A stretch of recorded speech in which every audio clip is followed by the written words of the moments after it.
In America, we're lucky if we can get 50% of anybody to agree upon anything. And we're lucky in even politics when, say, 60% or 70% agree on something, that's a huge majority. We're talking about 95%. 95% of Americans right now do not consume the daily recommended amount of fiber, which is 30 grams or more, right? So when I see all these patients like, I'm eating clean, although I eat this, and I eat tons of vegetables, and then we test their microbiome, it's easy to show. It's like, you're not. Because when you consume animal protein, especially on the amounts that the average person is doing, 100 to 120 grams of animal protein a day, which is crazy. It's the cause of most of their problems, right? You can't add more to your diet than that. So a lot of people say, well, I have my wild caught salmon and have some asparagus, or I have some steamed broccoli, or I have my grass-fed chicken and I had a kale salad.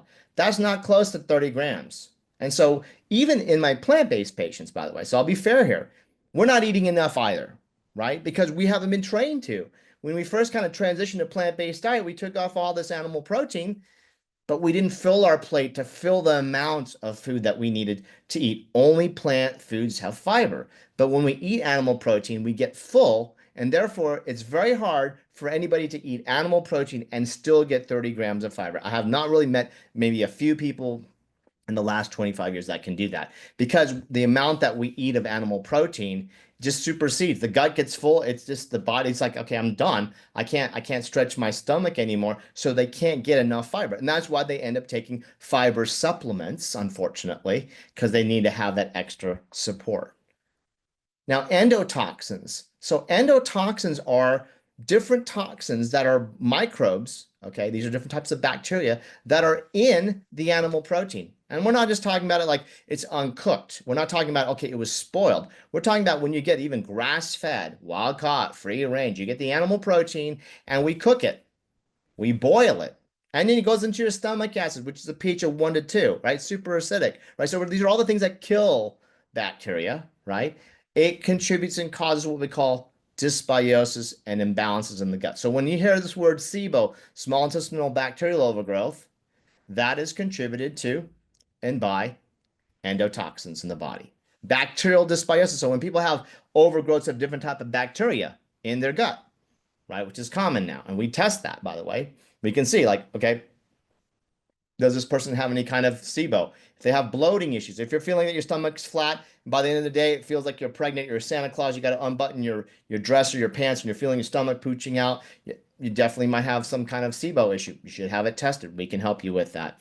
Those people have gas or bloating, diarrhea, constipation issues. They can have people have chronic antibiotics treatments, or even got, a viral infection or bad foodborne illness. These are things that are common now. Foodborne illness is so common, for example. And when I wrote my book, it was a third of the population has foodborne illness once a year, and then it went to 2/3 of the American population. And then about 3 months ago, before all of this craziness, they actually took out the counting of foodborne illness in America because it's so common. Now they expect every American to have foodborne illness one time at least minimally a year, right? And now they've deregulated food regulations, so we're going to see even more what we call foodborne illness, right? This is like Listeria, E. coli, Salmonella, all this stuff like that. But only those things come from animal proteins, and then those things also get leached out in the waterways into the farms of even the plant food. So then we're all getting collateral damage from that exposure. But when we see candida overgrowth, the yeast overgrowth, and even parasites, these are all coming from endotoxin exposure as one of the causes and contributing dysfunctions in the microbiome. And more importantly, when we see increased intestinal permeability or leaky gut, these are contributing factors. So here's an interesting thing. There's a lot of doctors who, rightfully so, will treat SIBO, small intestinal bacterial overgrowth, and they're good. And they have good protocols. And, we follow the science and like, okay, that's great. You can use a prescription or you can use natural antimicrobials. We want to provide less collateral damage. So let's move more towards some of the natural. However, they put them and move them to a low FODMAP diet. You probably heard of FODMAP diet. And they're saying, well, those are the foods that can cause bloating and gas and all these things. Interesting thing is that if you keep a person on a FODMAP diet, then they become the chronic relapsing SIBO, bacterial dysbiosis, mycology, dysbiosis type of patient because they're not feeding the microbes in the gut to prevent the overgrowths from reoccurring, right? So when I see providers and they start providing, oh, we're a SIBO clinic, they start selling products for SIBO treatment, and then they give them a FODMAP diet, they're just trying to keep that patient as a patient. right? So there's a grift even on, a lot of people want to run from conventional, and I agree with that. I can understand that. But a lot of people are running to this kind of natural or alternative side, and there's a grift on this side. It's like, oh yeah, so I actually went to a conference a few years ago, and one of these speakers was talking about nicely, correctly, and fantastically about SIBO. Here's the data. Here's what you can do. These are the things you can do. Prescriptions are natural. And then the next day it was like the chronic relapsing SIBO patient. And I'm like, why are we having a chronic relapsing SIBO patient? Is because we're not changing the microbiome positively. So then we're just in treatment mode, right? And we need to be able to look at, say, can we now fix the gut? And we need to be turning the gut back to normal by feeding the gut what it actually needs to stay and be stable.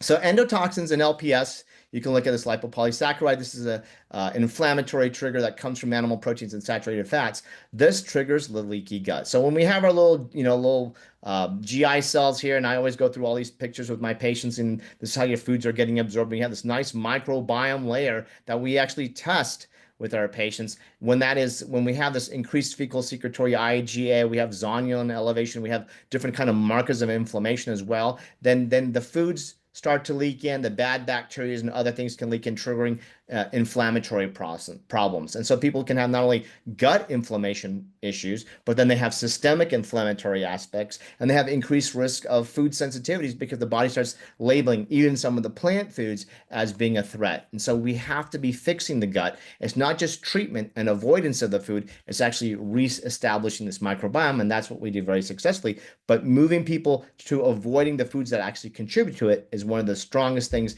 that you need to do to prevent them from relapsing. Plant proteins have fiber. So we just, again, 95% of people not eating enough. Even in my plant world, not eating enough. So they got to eat more. Okay. And I actually have my patients actually make a diet diary for 3 days, calculate, use Google, and search how much fiber in a bowl of chickpeas, or sunflower seeds, or my pasta, or my blueberries, or my oatmeal, and then calculate it, average out over 3 days, and then increase it by 5 grams per week to get to that 30 grams per day or more, right? Most people, again, average Americans about 7 to 12 grams, if lucky at 12. And then, my plant-based patients may be about 15, maybe 15 to 20, but they still got to eat more, right? So, but once they get to that eating more, their health will have a huge shift. Again, short chain fatty acids. It lowers the bacterial overgrowth, lowers SIBO, maintains the gut so we can help the leaky gut, not just by giving products. We have products that will fix and heal leaky gut very successfully, but you have to shift the microbiome so it prevents it from reoccurring again, and then you can move on. Right. And again, removing dangerous hormones and toxins from the body. So again, taking out a lot of these excess. If everybody's worried about detoxification is just daily having 1 to 3 well-formed bowel movements a day. Even in cancer patients, for example, women that have estrogen positive breast cancer, those women who have 2 to 3 well-formed bowel movements have the lowest recurrence of their estrogen positive breast cancer. Why? Because those who don't have constipation and the hormone is just recycling, hitting receptors, right? And then another thing about hormones is what I'll talk about here right now is estrogen in those women.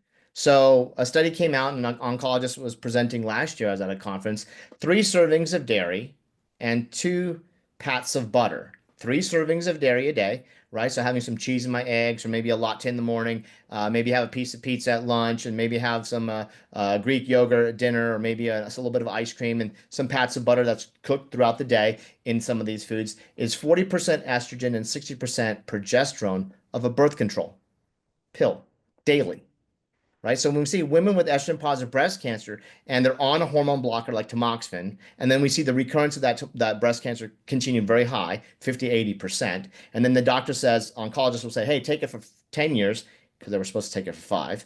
And now they're now going from 10 years saying, well, let's go down another 15. Let's take it for 15 years. Why the recurrence rate is not 0? Why shouldn't it blocks the receptor well, but it'd be contraindicated for someone to take a hormone if we're on hormone blocking therapy, but no one's telling people to stop the food that has the highest amount of the hormone, more than their body, because most women are postmenopausal.